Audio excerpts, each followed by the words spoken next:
बिस्मिल्लाहिर्रहमानिर्रहीम। Chapter number 19 के ही remaining question हमने करने हैं। उसके बाद हमारे पास है जी क्वेश्चन नंबर 13।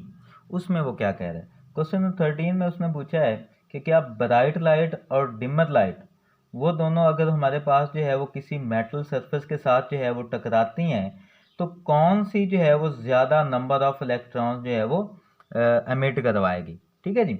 और उसने हमें बताया भी है कि उनका कलर हमारे पास जो है वो सेम होना चाहिए। अच्छा हम देखते हैं।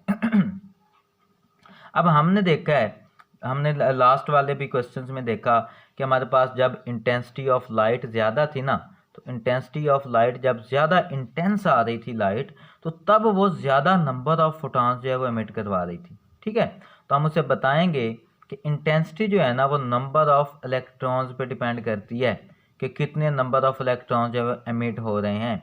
ठीक है जी। तो हम उसे बताएंगे yes bright light will eject more electrons. जैसा कि हम जानते हैं we know number of emitted electrons depends upon intensity of light. वो लाइट की इंटेंसिटी पे डिपेंड करते हैं, जितनी ज़्यादा इंटेंस लाइट आएगी उतने ज़्यादा नंबर ऑफ फोटॉन्स एमिट करवाएगी। इसलिए हम कहते हैं कि इंटेंसिटी ऑफ लाइट जो है वो नंबर ऑफ इलेक्ट्रॉन्स या number of emission of electrons पे डायरेक्टली प्रोपोर्शनल होती है। ये यस का एक नंबर है जी, बाकी एक्सप्लेनेशन का एक नंबर होता है, इसमें 2 नंबर पूरे हो जाते हैं। उसके बाद 19.14 है वो कहता है क्या हायर फ्रीक्वेंसी का हमारे पास इलेक्ट्रॉन या लोअर फ्रीक्वेंसी का इलेक्ट्रॉन कौन सा जो है वो ज़्यादा नंबर ऑफ इलेक्ट्रॉन्स जो है वो एमिट करवाएगा। हमारे पास कहते हैं 2 फोटॉन्स हैं, एक की फ्रीक्वेंसी हायर है एक की लोअर है, कौन सा ज़्यादा नंबर ऑफ इलेक्ट्रॉन्स एमिट करवाएगा after falling on the metal surface. मतलब 2 फोटॉन है, कहता है एक की एनर्जी हमारे पास ज़्यादा है एक की एनर्जी जो है वो कम है, सॉरी फ्रीक्वेंसी डिफरेंस है दोनों का, तो किस में कौन सा फोटॉन्स जो है वो ज़्यादा नंबर ऑफ इलेक्ट्रॉन एमिट करवाएगा। तो हमें पता है फ्रीक्वेंसी पे डिपेंड नहीं करता number of emission of electron, वो डिपेंड करता है इंटेंसिटी पे। हमने लास्ट 2-3 जो है वो क्वेश्चन में ये किया। तो हम उसे बताएंगे कि both of the photons will eject the same number of electrons because frequency just increases the energy not the number of photons। वो नंबर ऑफ फोटॉन्स इंक्रीज नहीं कर रही होती या इलेक्ट्रॉन्स इंक्रीज नहीं कर रही होती, वो हमारे पास जस्ट उसकी जो है वो एनर्जी बढ़ा रही होती है फ्रीक्वेंसी। तो ज़्यादा फ्रीक्वेंसी का इलेक्ट्रॉन फोटॉन्स जो है एनर्जी तो उसकी एनर्जी तो ज़्यादा कर सकता है लेकिन उसके number of emission of electron ज़्यादा नहीं कर सकता। ठीक है। उसके बाद 19.15 है, कहता है कोई हमारे पास फोटॉन जो है वो जब टकराता है किसी मेटल सरफेस के साथ तो क्या अपना मोमेंटम भी ट्रांसफ़र कर रहा होता है। बिल्कुल कर रहा होता है, क्योंकि हमने फोटोइलेक्ट्रिक इफेक्ट में पढ़ा है कि जब वो जाकर टकराता है तो वहाँ से इलेक्ट्रॉन एमिट करवा देता है। तो इलेक्ट्रॉन तब भी एमिट होगा, आम रूटीन में भी हम जो है वो अगर बॉल्स लें दो, अगर ये बॉल जाकर जो है वो इस बॉल के साथ टकराए तो उसे मूव करवा दे, इसका क्या मतलब है, इसने मोमेंटम ट्रांसफ़र किया।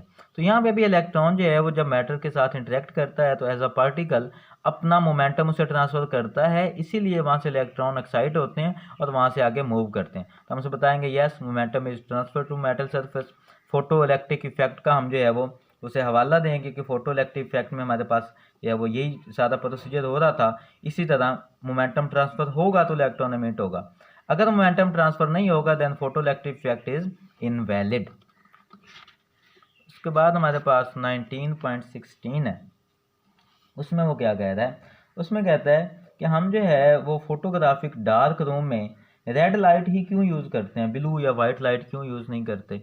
तो अब इसकी रीज़न ये है कि ये स्टूडियोज़ में जो है वो रेड लाइट क्यों यूज़ करते हैं, जहाँ पे जो है वो नेगेटिव फिल्म्स उसमें रखी होती हैं और वहाँ पे उनकी जो है पिक्चर्स बना रहे होते हैं, वहाँ पे रेड लाइट क्यों यूज़ करते हैं, बाकी दूसरी क्यों नहीं कर लेते।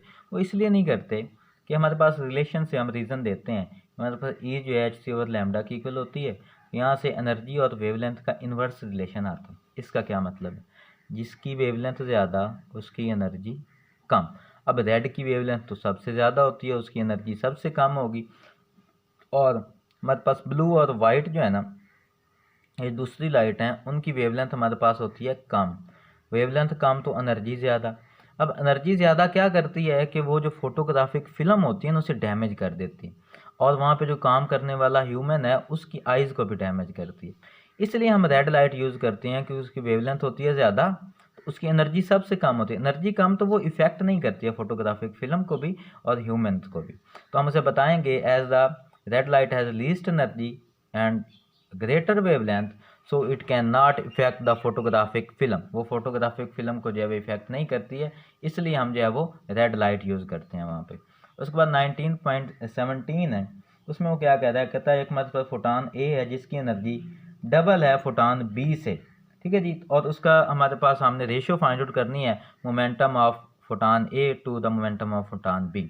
हम फर्ज कर लेते हैं हमारे पास मोमेंटम फोटान ऑफ ए की एनर्जी है ई ए, बी की जो है वो ई बी, तो तब हमारे पास उसने कहा है जो पहला फोटान है ना उसकी एनर्जी डबल है फोटान बी से, तो हम कह देते हैं एनर्जी ऑफ ए जो है वो 2 energy of B, double of the energy of photon B के इक्वल होगी।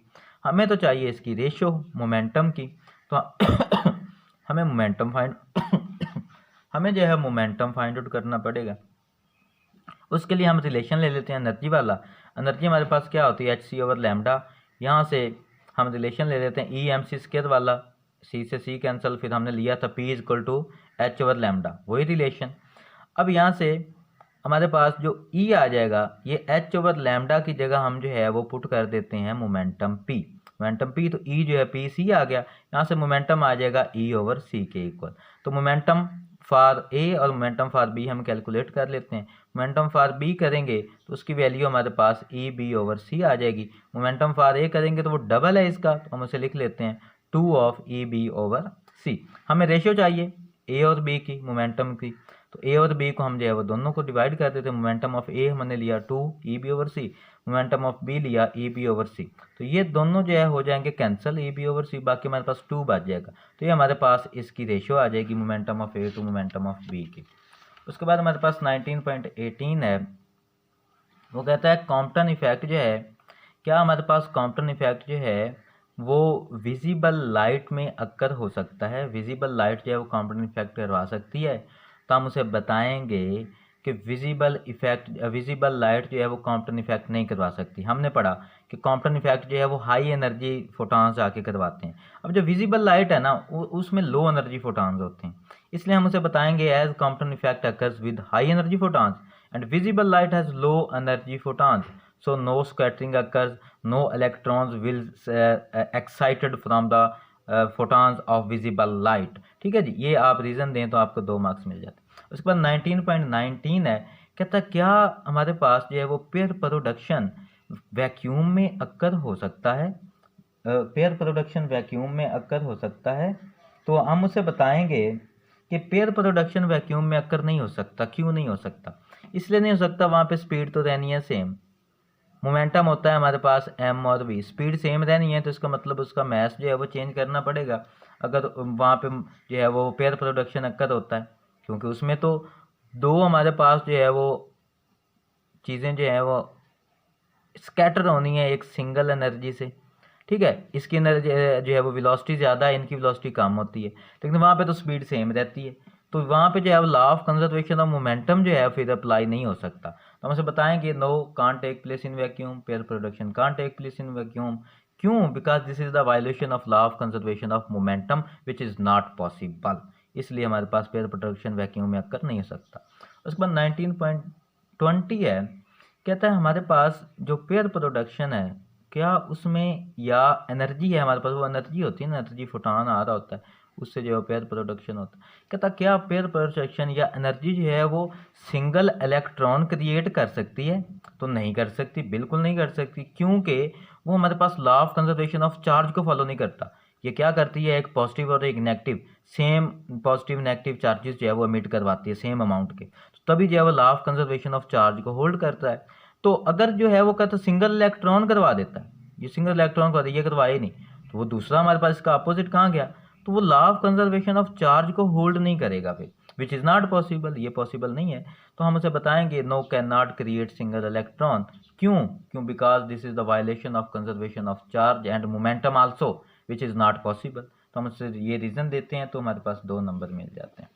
उसके बाद हमारे पास 19.21 है, उसमें वो क्या कह रहा है, कहता है हमारे पास अगर हम इलेक्ट्रॉन को एक पार्टिकल के तौर पर ले लें, तो तब हमारे पास जो यंग्स डबल स्लिट एक्सपेरिमेंट है उसमें स्क्रीन पे जो है वो कैसा पैटर्न शो होगा। अब कहता है जब हमने इसे पार्टिकल की फॉर्म में ले लिया, तो पार्टिकल तो इंटरफेरेंस नहीं करता है, वो यहाँ पे इसका जो इंटरफेरेंस पैटर्न आता था ना, यंग डबल स्लिट एक्सपेरिमेंट में ऐसे वो नहीं आएगा, फिर एक सिंगल पार्टिकल की फॉर्म में आएगा, स्लिट से गुजरेगा, स्क्रीन पे स्ट्राइक करेगा, स्क्रीन तक पहुंच जाएगा। तो हम उसे बताएंगे फिर क्या होगा, जब electron as a particle act करेगा तो इलेक्ट्रॉन तो स्ट्रेट गुजर जाएगा। तो हम उसे बताएंगे no interference pattern is observed, electron pass through straight through the slits. इन स्लिट से इलेक्ट्रॉन स्ट्रेट पास होगा तो क्या होगा, वो स्ट्रेट जाके स्क्रीन पर टकराएगा, तो सिर्फ जो है वो यहाँ पे एक पार्टिकल की फॉर्म में अपने स्पॉट्स शो कर देगा। तो हम सिर्फ जो है वो स्लिट का इमेज देख सकते हैं स्क्रीन पे कि यहाँ से हमारे पास स्लिट से जो है वो इलेक्ट्रॉन जो है वो जाते हुए नजर आएंगे। उसके बाद 19.22 है, उसमें उसने क्या पूछा है, क्या कहता है हमारे पास, कहता है एक इलेक्ट्रॉन है और एक प्रोटॉन है, उनकी वेवलेंथ सेम है, डी ब्रोगली वेवलेंथ सेम है, तो किस पार्टिकल की स्पीड ज़्यादा होगी। ठीक है, हम देखते हैं हमारे पास जो है वो रिलेशन होता है जी, P is equal to H over lambda, हम पीछे करते चले आ रहे हैं। हमारे पास लैम्डा यहाँ से क्या आ जाएगा, एच ओवर एम वी, या एच ओवर पी, पी को हमने एम वी लिख लिया, तो यहाँ पे हमारे पास वी क्या आ जाएगा, एच ओवर एम लैम्डा, हमें वी चाहिए स्पीड। तो एच भी कांस्टेंट है और उसने कहा कि उसकी वेवलेंथ भी कांस्टेंट है, वेवलेंथ सेम है दोनों की, इलेक्ट्रॉन और प्रोटॉन की। तो हम क्या कहेंगे,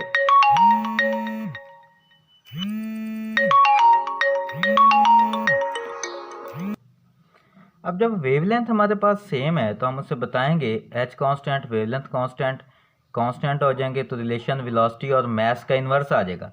वेलोसिटी और मास का इन्वर्स, वेलोसिटी और मास का इन्वर्स रिलेशन हमें बताएगा कि जिसका मास ज़्यादा होगा उसकी स्पीड कम होगी, जिसका मास कम होगा उसकी स्पीड हमारे पास क्या होगी जी, ज़्यादा होगी। तो हम उसे बताएंगे कि mass of proton is greater, क्योंकि प्रोटॉन का मास ग्रेटर होता है इलेक्ट्रॉन से बताओ mass of proton is greater then mass of electrons.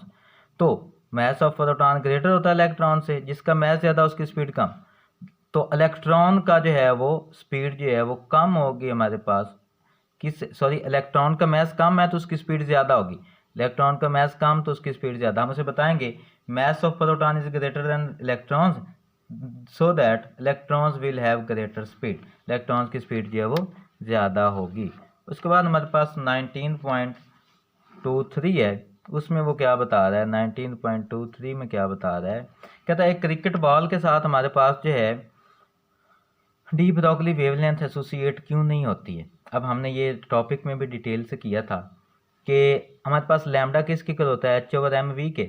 तो हम यहाँ से ले लेते हैं कि हमारे पास एच ओवर वी अगर जो हम कांस्टेंट ले लें या यहीं से ले लो, लैम्डा और मास का रिलेशन जो है वो इन्वर्स है। वो हमने टॉपिक में किया था कि जब हमने 0.2 ग्राम का मास लिया था तब उसकी जो वेवलेंथ आई थी ना वो हमारे पास 10⁻⁻34 में आई थी, जो कि बहुत लोएस्ट थी, जिसे हम कैलकुलेट तक ऑब्जर्व तक नहीं कर सकते।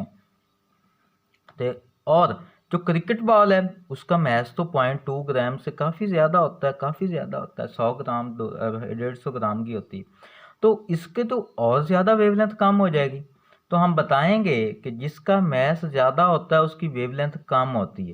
As the cricket ball has large mass so the wave associated with it is so small, mass ज़्यादा है तो वेवलेंथ बहुत स्मॉल हो जाएगी, दैट इज़ नॉट डिटेक्टेड, जो कि हम डिटेक्ट नहीं कर सकते हैं, ऑब्जर्व नहीं कर सकते हैं, इसलिए हम कहते हैं कि क्रिकेटिंग बॉल के साथ या क्रिकेट बॉल के साथ डी ब्रोगली वेवलेंथ अटैच नहीं होती है।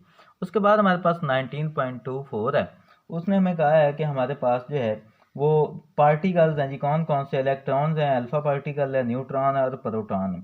इन सब की कहता है एनर्जी अगर सेम हो तो इनकी हमारे पास इन तीनों में से वेवलेंथ किसकी जो है वो सबसे कम होगी, शॉर्ट होगी।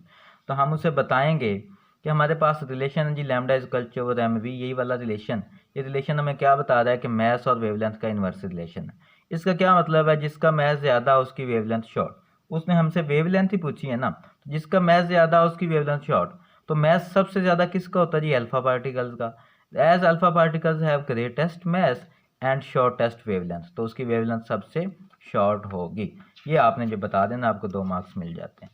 उसके बाद हमारे पास 19.25 है उसमें वो क्या कह रहा है जी, 19.25 में वो हमें कह रहा है कि हमारे पास जो है वो इलेक्ट्रॉन कब एज अ जो है वो पार्टिकल एक्ट करता है और कब एज अ वेव एक्ट करता है। तो हम देखते हैं कब एज अ पार्टिकल एक्ट करता है और कब एज अ वेव एक्ट करता है। तो हमारे पास है जी कि जब भी इलेक्ट्रॉन जो है वो किसी मैटर के साथ इंटरेक्ट करता है, जैसे कि फोटोइलेक्ट्रिक इफेक्ट में कहा रहा था, जैसा कि यहाँ पे जो है वो फोटॉन आया, यहाँ टकराया, उसने इलेक्ट्रॉन को एमिट करवा दिया, तो वो एक पार्टिकल की तरह एक्ट कर रहा था। जब भी हमारे पास इलेक्ट्रॉन किसी जो है वो या फोटॉन किसी मैटर के साथ इंटरेक्ट करता है तो वो एज अ पार्टिकल एक्ट करता है। और जब उसकी एनर्जी 1 मेगा इलेक्ट्रॉन वोल्ट तक होती है, एनर्जी ज़्यादा होती है ताकि वो इलेक्ट्रॉन्स को यहाँ से एमिट करवा सके, तब हमारे पास वो एज अ पार्टिकल एक्ट कर रहा होता है। और उसकी एग्जांपल कौन कौन सी हैं? फोटो इलेक्ट्रिक इफेक्ट हमने पढ़ा, उसमें एज अ पार्टिकल एक्ट कर रहा था। कॉम्पटन इफेक्ट में एज अ पार्टिकल एक्ट कर रहा था। पेयर प्रोडक्शन में एज अ पार्टिकल एक्ट कर रहा था। और एज अ वेव कब एक्ट करता है?